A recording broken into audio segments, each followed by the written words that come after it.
Ma'am, Uttarakhand implemented a uniform civil code law under your speakership. What was the need for bringing this? See, I first would like to thank Prime Minister Modi for being an inspiration to not all of us but also to our young Chief Minister Pushkar Singh Dhami. And that inspiration came to us, and the young CM Pushkar Singh Dhami ji decided that uniform civil code is the need of the time. You've asked me why is it need of the time? I believe that in India, where there are many religions, there are many castes, and of course there are classes also. Yeah. If you look at the religions, caste as well as class, the weakest link is always the woman. Whether it is property rights, she bears the brunt. If it is a divorce, she bears the brunt. If it's a live-in relationship, she bears the brunt. So I feel UCC coming at this juncture is a way of empowering our women. Women for the longest time were just considered to be vote banks. Our voices were not heard. So when the Prime Minister and our Chief Minister say that we are going to give you property rights, it is something I should have gotten 70 years ago, but it has taken 70 years for the political system to come to this. Similarly, there are divorce rights. In this country, there are some religions even today where when the girl starts menstruating or she starts her periods, they consider her to be of marriageable age. Do you think it is right in the 21st century? I don't think so. We do not live in dark ages. So if provisions like this are made in the UCC, we are not only empowering our women, we are also empowering our society. Oh, ma'am, was there any data or statistics that necessitated this bringing this law? Absolutely. See, statistics and data is one thing which I'm sure the governments have had. But I also live in the society, and so do you. We have seen the suffering of women. When the Prime Minister said that talaq will be abolished, I think it was the women who were the happiest. So if the Prime Minister has decided, or if the Chief Minister has decided that UCC is the need of the time, it is based on statistics, it is based on the ethos, it is based on what is required in the society today. So opposition and minorities have been alleging that it's a Hindu code and which has been imposed on everyone. How do you see this criticism? I don't think so. I think there are times when we should stop looking at everything politically. Yes, UCC is excellent. Yes, it will empower the woman. Yes, it will empower the society. I'm not saying it is the last word on UCC. It is something a young state like Uttarakhand has come out with. We are Devabhumi. We have become leaders in UCC. So this is not the end of it. If we feel there are changes, of course amendments can be made. And at the same time, I would also like to thank our President, because she has ratified it and now it is a law in Uttarakhand. So under the UCC, the live-in partners will have to undergo the mandatory registration, and there is potential criminalization of this relationship. Don't you think it infringes upon the fundamental rights of individuals? It violates their right to privacy and freedom of choice? See, these are words which are spoken in Delhi. In societies like big societies, higher societies like Delhi. Have you gone and seen how women suffer when they are एक हिंदी में शब्द बरगलाए जाती हैं बच्चियाँ, and they are taken for a ride. She doesn't know what she's getting into, and who faces the brunt? It is the girl.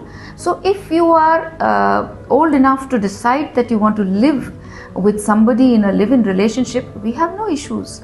You need to own it up, and you need to take a decision of telling the society. Why do you need to hide it? What is the reason to hide it? So I don't see why such a hoo-ha is being made in the bigger states of this country.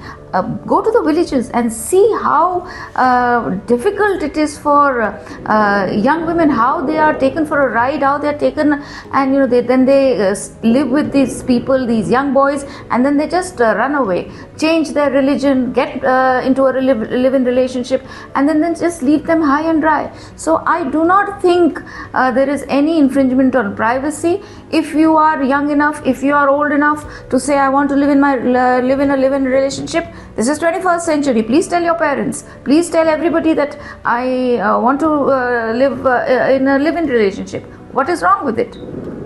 The law is not only binding for the people living in Uttarakhand, but also to those who are living outside the state. So how would this mechanism work? See, this is for women, for citizens of Uttarakhand. Whoever marries a Uttarakhand girl or a boy, it is a decision that they will have to take, and then they will have to inform.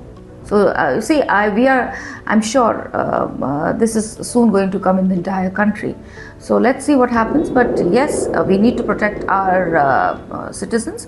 So it is done to protect our citizens of Uttarakhand. In some cases, we have seen students enter into live-in relationship just to share their rent. So how do you see it? What will happen in such cases? See, if this is, I don't understand if you're sharing, you don't need to say then. If it is not a live-in relationship, if it is just because you want to you want to share a room because you are sharing an apartment, then that is something you need to tell. And I'm sure people understand. It is, it's a free society. It's a 21st century India. And if you tell people that we are not in a live-in relationship, I don't think people even raise an eyebrow these days. Ma'am, will UCC implementation have any bearing in the Lok Sabha election?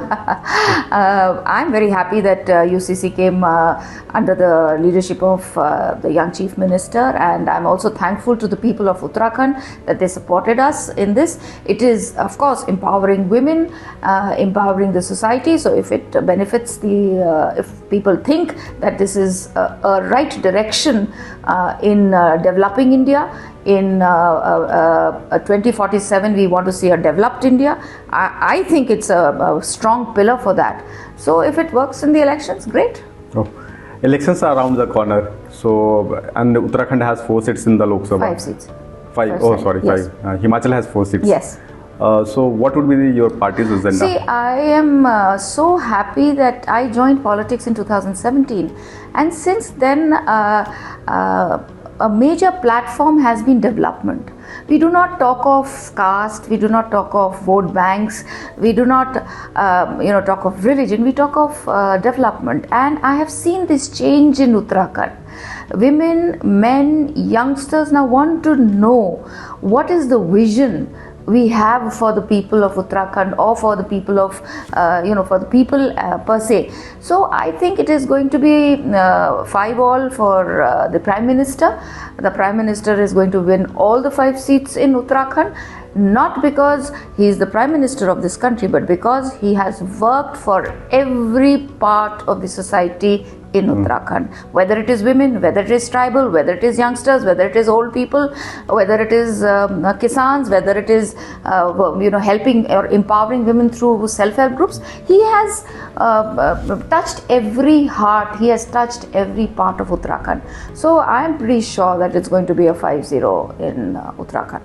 Ma'am, Uttarakhand has huge number of central government employees, and the demand for old pension scheme is growing. So even opposition has assured that if they come to power, they will announce it. See, this so is, do you yeah, think? no, see, this is a decision which the government takes, and all the aspects are first discussed, and I'm sure the right decision will be taken by the government at the right time. And also about Agnipath scheme, Uttarakhand has been sending a huge number of youths in the armed forces. Yeah. Has there been any change post implementation of the Agnipath scheme, which is just for 4 years?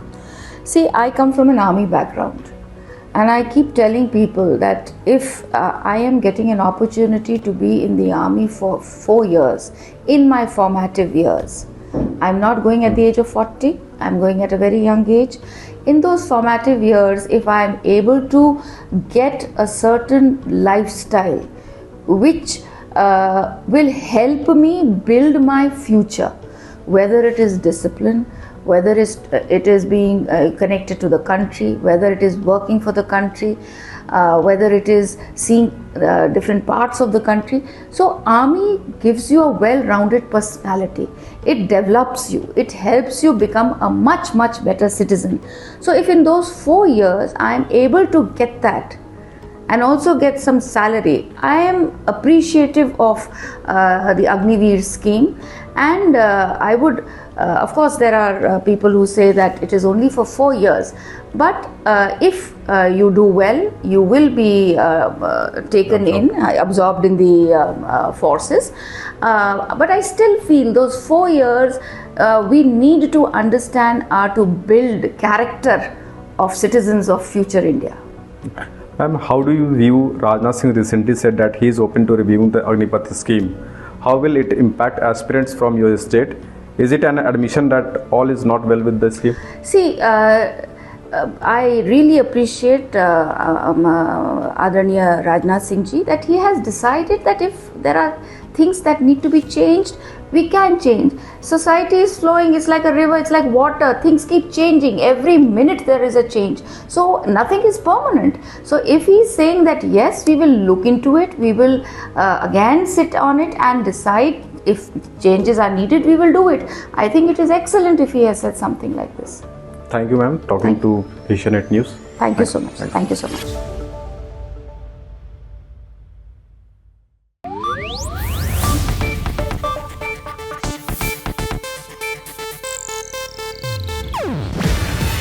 ಇದು Asianet news network ಪ್ರಸ್ತುತಿ.